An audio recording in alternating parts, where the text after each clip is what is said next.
तूं जॾहिं खुले में पाणी खणी मड़नि में माल चारींदड़ धनारनि जे टोलीअ में पंहिंजे साजन जे सींद जो सॾु सुञाणी छात जे पोयां मोरनि खां मोह लिकाए कंहिं थूअर जे ओट में वेही वफ़ान जा वर्क वराईंदी हुई।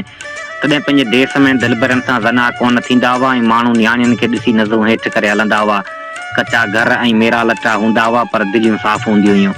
हिन वक़्तु ॾुखी तो ॾुकार वारी कार आहे धण मूंसां ॻाल्हाइण छॾे विया आहिनि। पर अॼु मूंखे ॻोठ जे पोड़े नुम ॿुधायो आहे त को वक़्तु हो जॾहिं शाम वेले झूना सुगड़ कांब कढी भिटाई जो भेद खोले मारवी सुर जा बैत पढ़ंदा हुआ तॾहिं कीनू कुपत ऐं कूड़ कोन हूंदो हो। जॾहिं सनी सुई सां हुरमिच भरींदड़ कुंवारियूं रासूरनि जा सुर संभारे पंहिंजे कानीले कठ जो आलाप कंदियूं हुयूं त लाभारे ते वेंदड़ कूंजड़ियुनि जा वग़ैरह बेटपा ऐं बेझिझक थी लही पवंदा हुआ। तॾहिं बंदूकनि जो भउ कोन हूंदो हो, तॾहिं गोलियूं घाव कोन ॾींदियूं हुयूं। उहो दिलबरनि जो दौर हो, हीउ वहशतनि जो वक़्तु आहे। छा तोखे ख़बर आहे त तुंहिंजूं मयारूं मूं ते ठहंदे बि ठहकनि छो न थियूं?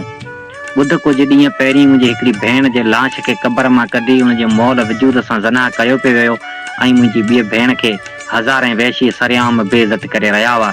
उन वक़्तु मूंखां तूं ज़रूरु विसरी वई हुईं। मूंखे ॾुख इहो बि आहे जो मूं तोखे विसारियो आहे। उन घड़ी खां वेंदे हिन ख़त लिखण ताईं आउं मुसलसल माउ खां विछड़ियल ॿार वांगुरु रुनो आहियां, पर मुंहिंजा लुड़क केरु बि ॾिसी न आहे सघियो।